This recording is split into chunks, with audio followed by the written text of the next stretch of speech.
الشيطان الرجيم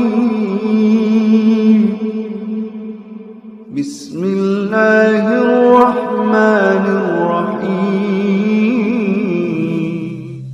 Assalamualaikum warahmatullahi wabarakatuh. Hijrah mengubah hidup lebih baik. Usaha dan keinginan kuat adalah kunci perubahan. Inilah pesan yang terkandung dalam hijrahnya Nabi. Hijrah mengandung makna pergerakan dan perubahan. Kisah hijrahnya Nabi memperlihatkan hal ini saat Mekah sudah tidak kondusif untuk mengembangkan Islam, mengubah masyarakat musyrik menjadi masyarakat beriman. Nabi Shallallahu Alaihi Wasallam menyuruh pengikutnya untuk hijrah ke Madinah. Di Mekah, kaum muslimin setiap saat mendapat teror, tekanan, intimidasi, agitasi, bahkan penyiksaan fisik dari orang-orang Quraisy. Di antara mereka bahkan ada yang harus mati demi keyakinan. Pada malam Nabi berhijrah ke Madinah, Ali bin Abi Thalib bersedia menggantikannya tidur di ranjang beliau. Sebelumnya Abu Bakar sudah sepakat akan menemani perjalanan beliau ke Madinah. Sejak mendengar rencana hijrah itu, kaum Quraisy selalu bersiap siaga siang dan malam. Namun meski begitu, mereka gagal juga mencegah Nabi hijrah. Nabi berhasil keluar dari Mekah. Pengejaran pun dilakukan. Gua Thur menjadi tempat bermalam Nabi dan Abu Bakar.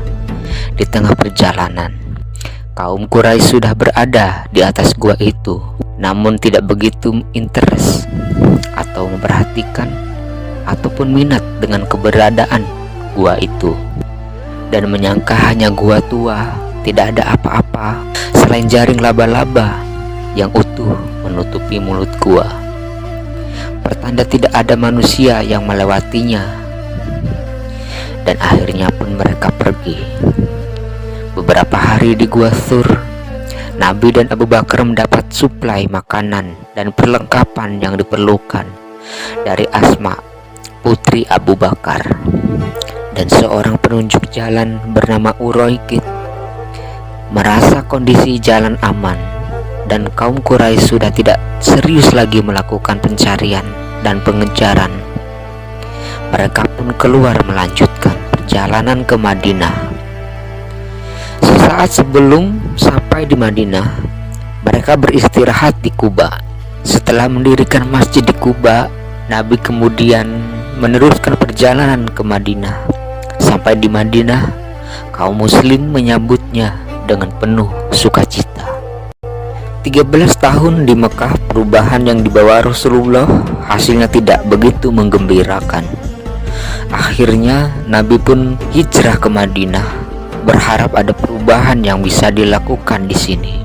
Perubahan yang dicita-citakan Nabi pun tercipta. Inilah pesan hijrah. Perubahan menuju kehidupan yang lebih baik. Ali bin Abi Thalib mengatakan, jika hari ini sama dengan hari kemarin, maka itu adalah kerugian.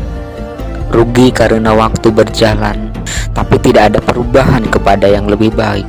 Rugi karena kesempatan untuk berubah itu sudah Allah sediakan, tapi tidak manusia ambil. Rugi karena manusia menjalani waktu tanpa berbuat apa-apa. Dan Ali pun mengatakan, waktu itu seperti pedang. Jika kau tidak memotongnya, ia yang akan memotongmu. Nabi ingin perubahan, dan untuk itu beliau berhijrah. Perubahan pun terjadi. Manusia yang ingin berubah dengan demikian mestilah berhijrah. Hijrah tidak berarti berpindah secara fisik semata, seperti Nabi berhijrah dari Mekah ke Madinah, atau para sahabat dari Mekah ke Habsyah. Hijrah juga berbentuk perpindahan non fisik, yakni menghijrahkan diri kita sendiri dari yang tidak baik menjadi baik, membuat rencana-rencana yang lebih baik daripada hari sebelumnya. Itulah yang Nabi katakan sekembalinya dari peperangan. Setelah ini tidak ada lagi hijrah, yang ada adalah jihad dan niat. Usaha dan keinginan kuat adalah kunci perubahan. Inilah pesan yang terkandung dalam hijrahnya Nabi. Beliau benar-benar ingin membuat perubahan. Kemudian keinginan itu diikuti dengan usaha dan upaya kuat. Dan jadilah perubahan itu. Islam adalah agama universal yang ajaran-ajarannya menyentuh ke setiap sendi kehidupan manusia. Dari mulai yang sederhana hingga yang berat, urusan pribadi dan urusan umum. Maka perubahan yang dibawa ajaran Islam adalah perubahan yang menyeluruh di setiap sisi kehidupan tadi. Berubah ke arah yang lebih baik. Kita akan mendapatkan kebaikan jika kita berniat untuk itu dan mengupayakan kebaikan itu. Hijrah adalah perwujudan dari ini. Kisah seorang yang ingin bertaubat setelah membunuh 99 orang, lalu membunuh satu lagi hingga genap 100. Seperti disebutkan dalam kitab Riyadhus Shalihin karya Imam Nawawi, mengandung pesan perubahan melalui hijrah ini. Orang itu ingin bertaubat, ingin berubah menjadi yang lebih baik. Maka ketika ditunjukkan agar berhijrah ke negeri yang baik, dia pun langsung menuju ke sana. Pergilah kau ke negeri ini dan itu, karena sesungguhnya di sana ada sekelompok manusia yang beribadah kepada Allah. Lalu beribadahlah kau bersama mereka. Jangan kembali ke negerimu, karena negerimu adalah negeri yang buruk, kata orang alim yang ia temui. Orang itu pun pergi ke tempat yang ditunjukkan orang alim tadi. Namun di pertengahan jalan ia meninggal dunia. Ketika itulah terjadi perebutan antara malaikat rahmat dan malaikat azab. Malaikat rahmat mengatakan, orang ini datang dalam keadaan bertaubat dan tulus ingin menghadap Allah.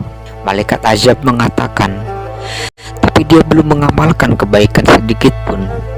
Allah kemudian mengutus malaikat ketiga dengan rupa manusia, lalu menengahi mereka. Ia mengatakan, ukurlah jarak di antara kedua negeri tersebut. Mana di antara keduanya yang lebih dekat? Mereka pun mengukurnya. Ternyata jaraknya lebih dekat ke negeri yang lebih baik. Maka malaikat rahmatlah yang mengambil ruhnya. Hadis riwayat Muslim. Semoga kita bisa mengambil pelajaran dari kisah hijrahnya Nabi. Insya Allah. Wassalamualaikum warahmatullahi wabarakatuh.